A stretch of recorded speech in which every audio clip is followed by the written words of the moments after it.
After huge announcements from CD Projekt Red and knowing that I have some spare time, I just couldn't miss my chance to jump back into the world of Cyberpunk 2077. I haven't touched the game for 9 months, but got very excited to try out new things added into the game with the huge patch 1.5 and the Edgerunners update.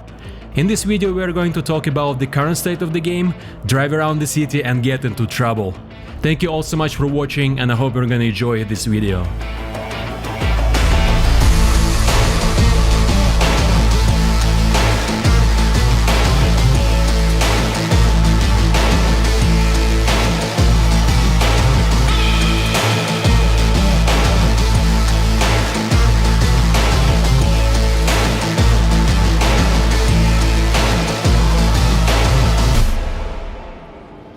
Oh my, we're already getting bombarded with calls and messages. It almost feels like we have been missed. I mean, it's been a while. We have to reset our perks, but first let's just take a minute and look around. It's incredible how gorgeous this city is. Good thing that we remembered that all of the perks have been reset. If someone attacked us, we would certainly be dead. To me, this reset just proves again how much earlier this game was released than it should have been. Regardless of that, I still enjoyed my first playthrough when the game first came out, so it was not a big deal for me, but for a lot of people it was, and I get that. As you can see, it took me some time to pick the perks, and now let's go to our apartment. I wanna see the new improved wardrobe, or I'm not sure how to call it. You can now basically change the clothes without sacrificing the stats. And let's be real, some of the clothing and their stats were very questionable. And the best items always looked awful. It's great that it's not a problem anymore. Oops, almost hit the wall. Driving is still a bit clumsy, doesn't feel like they changed anything about that. There again, it's usually fine until you suddenly oversteer and hit the wall for no reason. In the past I used the mode that made some changes to driving, but it doesn't work anymore. We are getting very close to our home. But before getting there though, there is another little annoying thing. I don't know if you noticed it. I'm talking about this yellow marker that is begging you to go to Hanako. If you haven't seen it before I said it, well, now you see it, I'm sorry. Literally everyone who has finished this game would understand me. What I usually do is just set the task to the one that doesn't have the marker. Like killing in the name. There we go, that's better. And we are at our place. Let's just stop at the pedestrian crossing because, you know, why not? This whole area is actually crazy famous because of the first Cyberpunk 2077 gameplay reveal in 2018. Good old days. Let's get to our floor and pretend not to notice a person that is literally in the wall.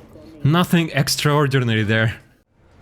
We should probably notify our building management that the elevator didn't go to our floor again and now we have to walk to our unit. I don't really mind because this building is fantastic, a lot of detail and character. I almost wish there were more buildings like this one that you could enter and just walk around. That would be so cool. Home sweet home. Doesn't look like anything changed here.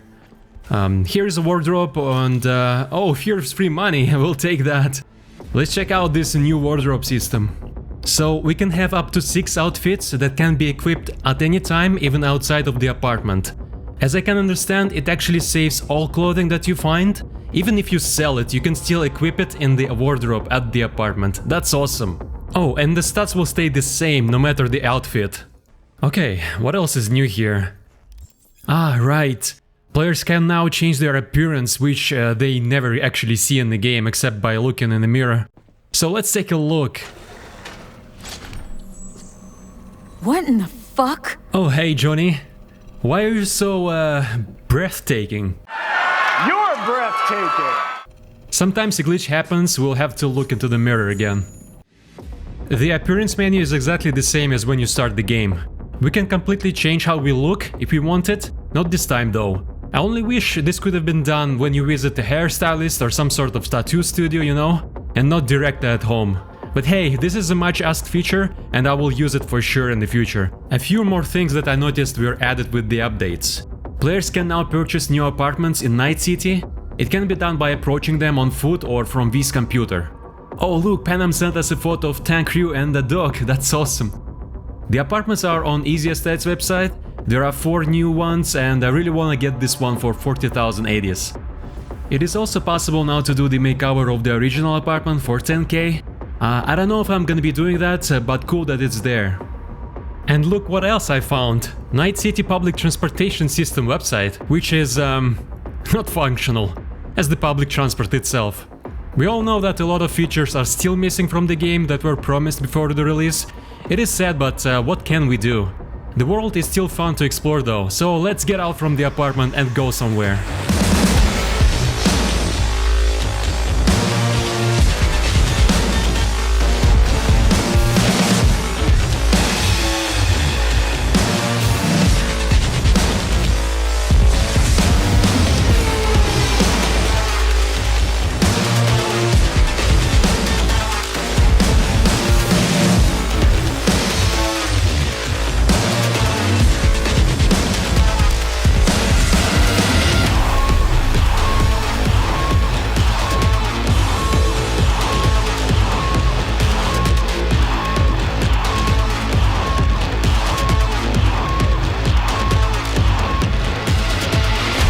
Come on, not in the montage, dude. In all honesty, I could walk or drive around the city for hours. What makes this experience even better is the performance. Plus, I didn't see any noticeable artifacts while using DLSS. Surprisingly, it works remarkably well in this game. Frame state higher than 60 even with enabled recording. I couldn't be happier. Even though the city looks quote-unquote peaceful, it's not quite right. Even busiest streets can be quite dangerous. One of the ongoing assaults was just outside of a crowded street in the middle of downtown. And because it was in our way, we had to take the matters in our hands and eliminate the attackers. The combat in Cyberpunk 2077 is a lot of fun, especially if combined with hacking. Even though we missed a lot of shots, I felt like the NPCs were much smarter and harder to defeat than before, which makes the combat even better in my opinion. But do you know what I'm looking forward to try now? It's the side quests and gigs. Not just for the money, even though I still want to purchase that apartment, but because they are very well done and have some stories attached to them.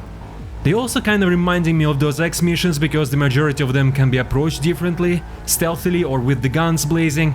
All depends on what you want or what kind of attributes you've been improving in the game. One of the gigs is right in front of us. I'm not sure what's going on here. We should get a briefing shortly though. Here we go.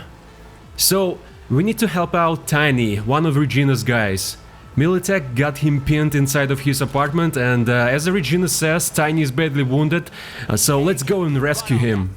Let's see where this door leads. Aha, good thing that we have enough of technical ability to open this door. I love doing missions as silently as possible, but if we really wanted to, we could just go directly through Militech troops. But why bother? Let's just make a fool of them and sneak out Tiny right under their noses. The path led to the fire exit stairs on the 2nd floor. Okay, that's where he's hiding. We could eliminate these 2 guys, or we could try and get to the roof somehow. Maybe there is another way inside somewhere. Let's try the latter. The roof is quite high above, but we have reinforced tendons, therefore we can double jump in the air. Very cool improvement, I'm 100% suggesting to get it at the Ripper Docks.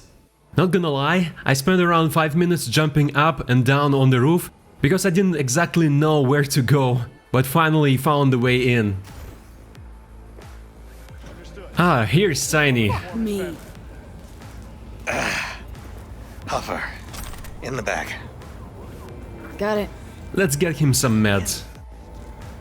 All okay? Oh, fuck! That's what I'm talking about. Now we need to get him out. Luckily he's got another hidden path and we don't have to throw him from one roof to another. Alright, there are some soldiers on our way out, but we can take them down really easily. I don't really see another way through.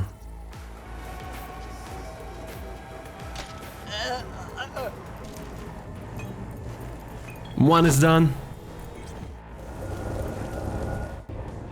And now the other. The way is clear. Oh, Zhang still has me in her system. Tiny led us to one of his friend's diners and there was a safe, which we happily emptied. They won't know who's done it for sure. Now all we need to do is to deliver Tiny to his escape driver and the task is done. I told you the side missions were a lot of fun. I have done several more. One was to steal data from the factory, and another one to steal a car with some important equipment. All of them went well without any glitches. Even though I didn't have any, one of my friends who was playing Cyberpunk 2077 for the first time got stuck in the elevator during one of the first main story missions. He had to load one of the autosaves to fix it. So there are still major glitches even though they are quite rare, and still some features that were promised before the release are missing from the game. But I must say, CDPR has made a huge progress in trying to resolve all of them in Cyberpunk 2077. The new features definitely improve the world in the game, and I haven't even talked about all of them because they were not in scope of this video. All I can say is that I had a lot of fun playing this game and looking forward to the Phantom Liberty expansion next year. By the way, we've got enough money now to purchase a new apartment, so let's do it! Yes, it's ours now.